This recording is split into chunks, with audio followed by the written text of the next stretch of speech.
पाकिस्तान और दुनिया भर में देखने और सुनने वालों को उल्फत मुगल का सलाम। आप मेरा यूट्यूब चैनल और फेसबुक पे ही देख रहे हैं। आज की सबसे बड़ी खबर, जमहूरियत पसंदों के लिए अच्छी खबर यह है कि सुप्रीम कोर्ट के लार्जर बेंच ने सिविलियंस के फौजी अदालतों में ट्रायल के फैसले को कलअदम करार दे दिया है। और इस वक्त हमारे साथ इंतहाई मोस्ट रेलिवेंट शख्सियत मौजूद है और सिविलियंस की बहुत बड़ी आवाज़ लाहौर हाई कोर्ट बार की नायब सदर रबिया बाजवा साहब। अस्सलाम वालेकुम मैडम। वालेकुम सलाम जी। मैडम, कैसे देखती हैं इस फैसले को? एक घुटन के माहौल में कितनी ताज़ा हवा का झोंका है? देखिए, ये दिन तो आना ही था क्योंकि पाकिस्तान के अवाम, पाकिस्तान के जमहूरियत पसंद अपनी जगहों पर बैठ के हम आवाज़ उठा रहे थे, जद्दोजहद कर रहे थे और ये सब उन लोगों की जद्दोजहद की वजह से मैं उनको मुबारकबाद पेश करती हूँ। दूसरी तरफ मैं सुप्रीम कोर्ट के जो जजेज़ हैं जिन्होंने ये फैसला दिया, मैं समझती हूँ कि उन्होंने अपना नाम तारीख के दुरुस्त सिमत में खड़े हैं। उन्होंने एक आइन और कानून के मुताबिक फैसला दिया है और ये उनके लिए इज़्ज़त और तकरीम का बायस बनेगा। दूसरी बात ये है कि देखिए, बात ये है कि कोई जवाज़ नहीं था। जब ये अदालतें बनी थी, इससे पहले भी जब बनी थी, हमने उसके खिलाफ भी आवाज़ उठाई थी। ख़ास तौर पे जब मेरा ताल्लुक प्रोफेशनल ग्रुप से हामिद खान साहब जो है, उन्होंने हमेशा जदोजहद की है और उस वक्त भी उन्होंने मिलिट्री कोर्ट्स के खिलाफ हमने हर तरह से आवाज़ उठाई, हर फोरम पे। और अब भी जो पहली पिटीशन थी वो हामिद खान साहब ने की थी। तो मैं उन सबको मुबारकबाद पेश करती हूँ और ये एक फ़ैसला जो है, ये वाकई आपने जैसे बात की, घुटन के माहौल में ये एक रोशनी की और उम्मीद की किरण बन के उभरेगा और हमारी जो जद्दोजहद है वो अब अगले मरहले में दाखिल हो गई है। अच्छा, कोर्ट एंड प्रोसीजर बिल के मुताबिक अब एक अपील का हक होगा गवर्नमेंट के पास, तो उसको कैसे देखती हैं कि अब ये फुल कोर्ट बनेगा या इस मजीद बेंच को मजीद लॉन्गर किया जाएगा? देखिए, बात यह कि जहाँ तक तल्लुक है अपील का, तो मैं समझती हूँ कि ये इतना क्लियर और शॉर्ट केस है कि इसके अंदर कोई, मुझे नहीं लगता कि किसी तरह का भी कोई रिलीफ कि मैं कोई तवक्को कर सकती हूँ, क्योंकि अगर कोई ऐसा फैसला अदरवाइज आता है तो वो गैर आइनी फैसला होगा।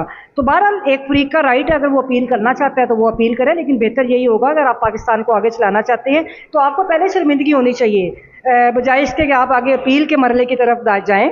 तो उनको शुक्र करना चाहिए कि ये पाकिस्तान की सालमियत के लिए एक बहुत अच्छा फैसला है। अच्छा, चीज़ों को कैसे तोड़ मरोड़ के पेश करने की कोशिश की गई? जो बेचारे सिविलियंस जिनका ट्रायल हो रहा है, जो उनकी जो तहवील में है, उनसे अप्लीकेशन दिवाई गई कि नहीं हम सेटिस्फाइड है, हमारा अच्छा ट्रायल हो रहा है। देखिए, ये एक बड़ी मुज़िका खेज़ किस्म की चाल है जो हमारे कुछ लोग या अदारे ऐसी चालें चलते हैं। ये उनके जो डिसक्रेडिट की मैं बात करूँगी कि वो और डिसक्रेडिट हुए हैं। और दूसरी बात है कि जब आप एक कस्टडी में होते हैं तो ये भी मेरा ख्याल है कस्टोडियल टॉर्चर की एक अगली किस्म है कि आप किस किस्म की दरखास्तें दिलवाएँ। जो लोग ट्रायल फेस कर रहे हैं, बड़े वल्नरेबल लोग हैं, इसकी कोई कानूनी हैसियत नहीं थी इस तरह की किसी पिटीशन की, और इसकी एक मज़ीका खेज़ किस्म की मूव थी जो उन्होंने की। और कस्टडी में किसी को रख कर आप इस तरह का करवाएं। और अगर दूसरी बात ये कि ये तो इसका मतलब ये है कि अगर अव्वल तो इसकी कोई हैसियत, मैं जैसे आपको कह रही हूँ कि नहीं है, लेकिन अगर कोई अदालत इसके ऊपर किसी तरह की कार्रवाई करती भी तो इसका मतलब ये है कि फिर सारा अदालती निज़ाम ख़त्म करके तो आप हर तरफ फौजी अदालतें लगा दें। तो ये बातें जो है ये अब अपना मजाक खुद उड़वा रहे हैं। अच्छा, एक बड़ा तल्ख माहौल था, मायूसियाँ थी हर तरफ। कितनी अब जो जमहूरियत पसंदों को, आप जैसे लोगों को स्ट्रेंथ मिली होगी कि नहीं अभी कोर्ट्स हैं, अभी कुछ अदल का निज़ाम हमारा बाकी है, एक होप है अभी भी।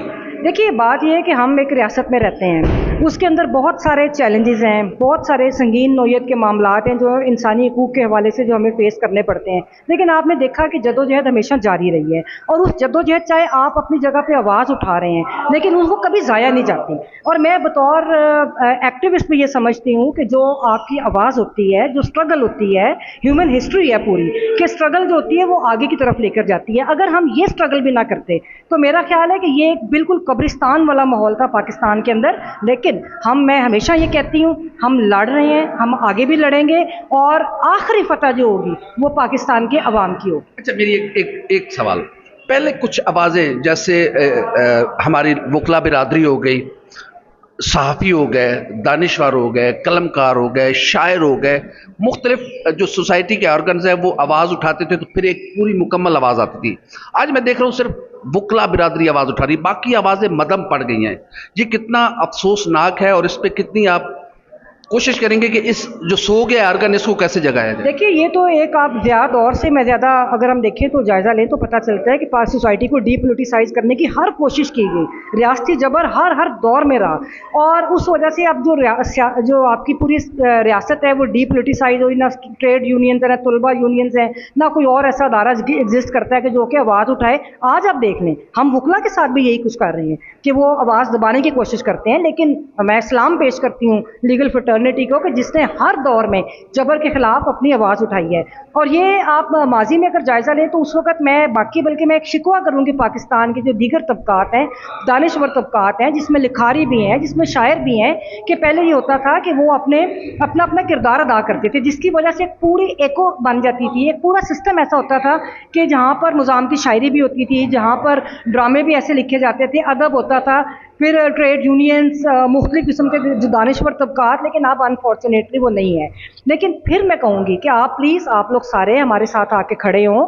जैसे आपने देखा कि अब सुप्रीम कोर्ट बार एसोसिएशन के सदर आबिद जुबैदी साहब ने वकला कन्वेंशन में हम सब ने उनको रिक्वेस्ट की और उन्होंने खुद भी एक ऐलान किया था कि हम हर जुमेरात को प्रोटेस्ट करेंगे जब तक सिविलियन सुपरमेसी नहीं आती। हम हर जुमेरात को हाई कोर्ट बार जो है हम अपना हाउस करते हैं। मैं पूरे पाकिस्तान के जो जमहूरियत पसंद तबकात हैं, अमन पसंद तबकात हैं, मैं उनको कहूँगी कि वो आके अपनी आवाज़ उठाएं, क्योंकि अगर वो आवाज़ नहीं उठाएंगे तो आज हमारे ऊपर जबर है, कल आपके ऊपर होगा, तो हम आवाज़ों को खामोश नहीं होने देंगे। तो मैं सबसे रिक्वेस्ट करूंगी कि आप आएँ और अपना किरदार अदा करें। और एक मैं बात बता दूं, मायूसी की कोई वजह नहीं है। आप ना मायूस हों और ना कभी एक्टिविस्ट कभी मायूस होता है।